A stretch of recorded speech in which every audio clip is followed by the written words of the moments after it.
Many news for today when it comes to class changes in the alpha of Dragonflight. We have for today some changes to Warlocks, Warriors and Monks talent trees, but more importantly, we finally have the cast of Power Word update finished for Priests, because finally, after over a month of wait, Priest has gotten its long-awaited set of changes to the talents. So, good day everyone, today is August the 31st. This is also, to keep things light, the 134th anniversary of the murder of Mary Ann Nichols, the first woman murdered in the long list of murders committed by Jack the Ripper in London. Now, this being said, let's go and look at all of the changes with, of course, the main star of the week, which is Priest. Obviously. We will likely look at Priest again on Thursday or Friday when the next update of the alpha comes through and we get to see the full list of talent changes for the Priest 3, because right now all we have is the developer update, giving us pretty much the sort of the best of, the bigger changes applied to the tree of Priest. In the core tree, we have three main changes. A couple of those are quite interesting. The first one is Angelic Bulwark, which is your passive auto-proc defensive. When you are brought below 30% HP, you gain an absorption shield equal to 15% of your maximum health.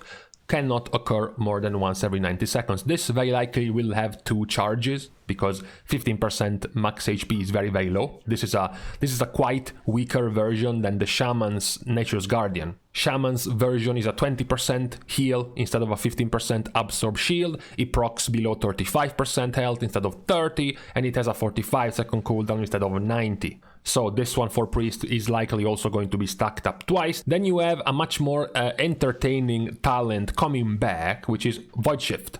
You and the current targeted party or raid member swap health percentages. Increase lower health percentage of the two to 25% if you are below that amount. So this is going to be a very powerful possible defensive for tanks in particular, sometimes even to save some dumb DPS standing in bed. That can help you a lot, and I'm sure it's also going to have its use in PvP as well. Lastly, we don't have a return, we have something that already exists in the Priest 3, which is Holy Word Life. This was the last capstone talent of the holy side of the normal tree, of the general tree of Priest. The old one used to increase the healing of this Holy Word Life by 150% if the target was below 20% HP, which is quite difficult to reach. It's quite difficult to slot the healing when the target is so low. Meanwhile, now the healing is increased by 400% if the target is below 35% HP, which is much easier, right? You have more time to be able to heal when it's below 35% instead of 20%, and also the cooldown of Holy Word Life is reduced by 20 seconds if you properly manage to heal the target when he is below 35% health. We don't know the numbers yet, we don't know the spell power coefficients yet, but before it used to be like this, a 30-second cooldown ability with 150% spell power heal, which is not much by itself, but if you get the mega 400% healing increase, it becomes a gigantic heal, and also it gets reduced by 20 seconds. This could be very good in the long run for Discipline Priest in Mythic Plus. One of the biggest weaknesses of Discipline Priest in Mythic Plus is that they are categorically the worst healer in the game when it comes to panic healing low HP targets. Whenever a DPS fails a mechanic or simply takes a lot of damage from a mechanic, it's a nightmare for a Discipline Priest to very quickly bring the player up from 20% HP to full. God forbid it happens to a tank as well. If a tank is very low, you have 150k HP you have to heal as a Discipline Priest, and all you have left is just spamming Shadow Mend, which feels awful. So being able to have both Holy Word Life for a massive heal when the targets are low, and even Void Shift to just swap the health and don't put the target that was at low HP in danger, can help Discipline Priest a lot in Mythic Plus, actually. Then they have some of the highlights of the three different specs. For Holy Priest, you have a new addition, Revitalizing Prayers. Prayer of Healing has a 30% chance to apply a 6 seconds long renew to the allies it heals. Harmonious Apparatus makes a comeback, so now you have Circle of Healing, also reducing the cooldown of your holy words. And the new talent for Holy Priest that has been highlighted by the devs is Spirited Litany. After Prayer of Mending heals 80 or 40 times on 2 ranks. You gain Power Infusion for 10 seconds. You have then the changes to Shadow Priest. This one has also another massive win for all Shadow Priest players, so let's not keep it for last. Searing Nightmare has been removed. That's it. That's the entire thing. The rest can be whatever, as long as Searing Nightmare is out. Shadow Priest players are already going to be happy, but there is more. Mind Seer, so your current soulless, boring and hollow spam that does no damage whatsoever. Mind Seer now costs Insanity instead of generating Insanity. Its damage has been, of course, significantly increased. Mind Blast damage can be increased through a few talents, allowing for Psychic Link, the splash AoE damage with your Mind Blast, to be more valuable in AoE. New talents. Pain of Death. Shadow Ward Death deals 20% of its damage to all targets affected by your Shadow Ward Pain within 40 yards. Another one, Dark Void, deals damage to your target and nearby enemies and applies Shadow Ward Pain to 8 targets, and Shadow Crush now applies Vampiric Touch to 4 targets. So a lot of help to the AoE of Shadow Priest, reducing significantly the amount of GCDs you have to spend to dot up multiple enemies in every, for example, pack of Mythic Plus with these type of talents. In the middle, we also have another significant change for Discipline, actually, in the way it will work. Power Word Shield now has a cooldown, and its absorb has been significantly increased. The reward for this is that Weakened Soul now has been removed, so players will no longer have a debuff in how many times you can use Power Wall Shield. Also, Renew and Flesh Heal can now apply Atonement and are intended to be the primary sources of Atonement application for Discipline. Our aim is to allow for individual Power Wall Shield casts for each spec to be more valuable, as well as reducing frustration surrounding the Weakened Soul debuff, which is particularly a problem in Mythic Plus, again, for Discipline Priest, where you can't really spam Power Wall Shield because you have 5 players in the group, and very often it's only going to be 1 player or maybe 2 who are taking the damage, so Power Word Shield wasn't really very powerful in Mythic Plus. As far as the new additions for Discipline, Expiation increases the damage of Mind Blast and Shadow Word Death by 10 and 20% in 2 ranks. Mind Blast and Shadow Word Death consume 3 to 6 seconds of Shadow Word Pain or Purge the Wicked, instantly dealing that damage. This is good for a Discipline because, of course, this instant damage increase applies with your Atonement healing. So you heal more. You take away some of the dots that you have on the targets to do more healing with Atonement. Then you have Aegis of Wrath. Power Word Shield absorbs 30% more damage, but the absorb amount decays by 3% every 1 second. Lastly, Divine Aegis.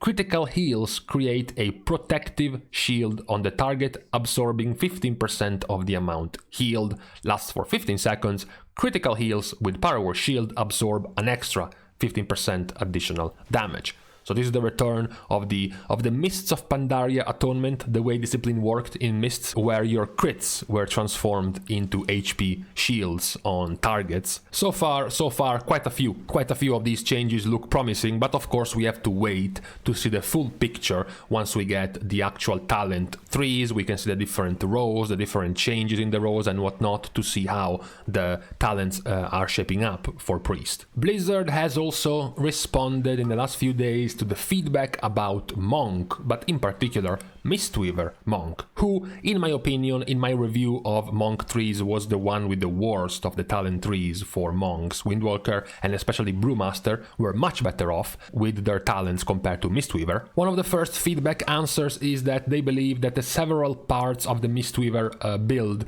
are adding too many active buttons on a short cooldown, and when you have too many low impact abilities on a short cooldown can lead to gameplay feeling rushed, overwhelming and cluttered with plenty of different things without too much power. They currently think that Zen Pulse, one of the new additions to the Mistweaver Monk tree, is the main offender, and in future builds they are going to be increasing the cooldown and the effect of Zen Pulse to make it feel more impactful. I am a little bit sad about it because Zen Pulse also does damage, so Zen Pulse was also being able to be used for your damage rotation in Mythic Plus for Mistweaver, so perhaps they could have went for something else like pure healing abilities instead. Also, they touch on the difference between Mistweaving and Fistweaving, which I believe is the same issue that Holy Paladin has, between their caster build and their melee build of healing. They say that their intent is for both builds to feel as though they have options and reasons to explore throughout the tree. The trick will be to find pathing that satisfies both builds without removing options or build diversity. I don't think it's gonna work. Same discussion for Paladin. I think only one of the two will be viable at the end of the day, and what that means is that the other build will just feel like a waste. Will just feel like it's a whole lot of wasted talents that could have been used for something more interesting. So not too much hope that they're going to be able to make this work properly between the fist weaving part of Monk and the normal cast part of Monk. So, you know, I'm not too sold on the Mistweaver tree so far.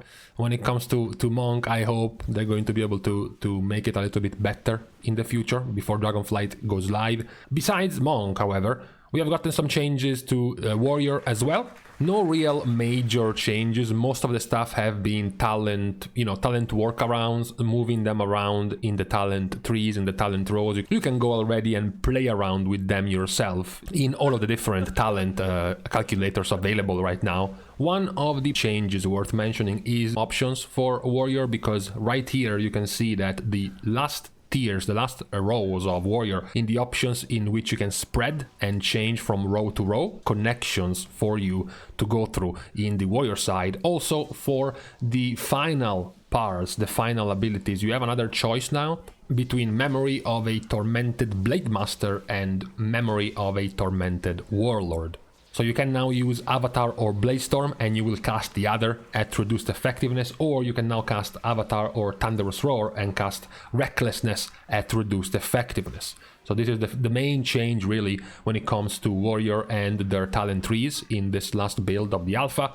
Lastly, we have Warlock. Warlock actually gets a pretty interesting change for Demonology. Now your choice at the end of the tree is between Wilfred's Sigil and this one right here, Reign of Tyranny. The more demons you have out, the more damage the Demonic Tyrant will do once you summon him. Now, besides this, Destruction Warlock hasn't really received many changes, just a bunch of node and connection changes for the build itself. The main changes were, this time, to Affliction Warlock, as well as the general tree of Warlock. Affliction gets a whole bunch of changes. It is one of the most changed around talent setups compared to all the others we have seen before. You can see here the difference of talents. Not only do talents get changed around, you also have new additions to the tree with new talents. A few interesting ones are Soul Eater's Gluttony, which will help you reduce the cooldown of Soul Rot, your Covenant ability available to Affliction, whenever Unstable Affliction deals damage. Also, Doom Blossom gets an even extra talent for more AoE for Warlocks by Corruption ticking on targets affected by Unstable Affliction, having a chance to blow up for some spell power damage to all enemies around the target, and Dread Touch. If Malefic Affliction exceeds 3 stacks, the target instead takes 20% additional damage from your damage over time effects over 6 seconds. Just like Demo, however, Wilfred's Sigil is now also a choice to be compared with Grim Reach. When Dark Glare deals damage, it deals 50% of that damage to all enemies affected by your damage over time effect. So, once again, another option for AoE damage, more AoE damage given to Affliction. It's building up to be quite the AoE powerhouse. We don't really know yet about the numbers and the way it plays, but you know, many talents have been added to Affliction to be much stronger in AoE so far. There are quite a few extra tanky synergies being added to the general tree of Warlock, as if there was any need for more tankiness. Fell synergy. Soul Leech now heals you for 25% and your pet for 50% of the absorption it grants. So not only are you getting absorption from Soul Leech, but also healing. Also, Resolute Barrier. Every time you take more than 5% of health in damage, your Unending Resolve, so your main defensive cooldown, is reduced by 10 seconds, and it cannot occur more than once every 30 seconds. The TLDR of this is that more or less this will give you a 30 to 40 second cooldown to your defensive with this talent. Soul Armor, when your health drops below 35%, the percentage of damage shared via Soul Link with your pet is increased by an additional 5%, and lastly, Demonic Resilience makes you 2% less likely to be crit, and the damage your primary demon takes is reduced by 8%. So these have been the main changes so far in these last few days being added to the alpha in this next build. So attention given to warlocks, given to warriors, to monks, and to, of course, priest. The newly added changes to priest, which we will see to their fullest once the alpha comes out. And in these past 5 to 6 weeks, the new alpha build usually comes out Wednesday afternoon, evening to Thursday, that type of time. So we will have to wait and see the full changes for priest. With all of this being said and done about all of these changes to all of these classes and specs, we can leave each other to the rest of our Wednesday. Thank you guys again, of course, to all of my Patreon supporters for allowing me to continue to produce content for WoW as we get closer to the release of Dragonflight. It's going to be even cooler once we get into the beta and we can start actually checking and looking up at all of these specs and how they might perform in the first few months of Dragonflight. That's going to be always one of the more exciting parts of a beta. Also, you can support me by liking and commenting down below on this video, as well as subscribing to the channel itself. You can subscribe, it will help a lot, although, as I said before, I should probably follow my own advice and start subscribing to the channels I watch, since I am too lazy to do so. And finally, for more social interactions, you can follow me on Twitter, as well as subscribing to my Patreon right down at these two links. With all of this said and done, thank you guys again for watching. See you guys soon, which means likely tomorrow. And in the meantime, you see guys, what changed? What changed if Priest got these changes now or 30 days ago? What changes in the end? It's still gonna be a ready class for Dragonflight. There was no need to get all angry and disappointed about it.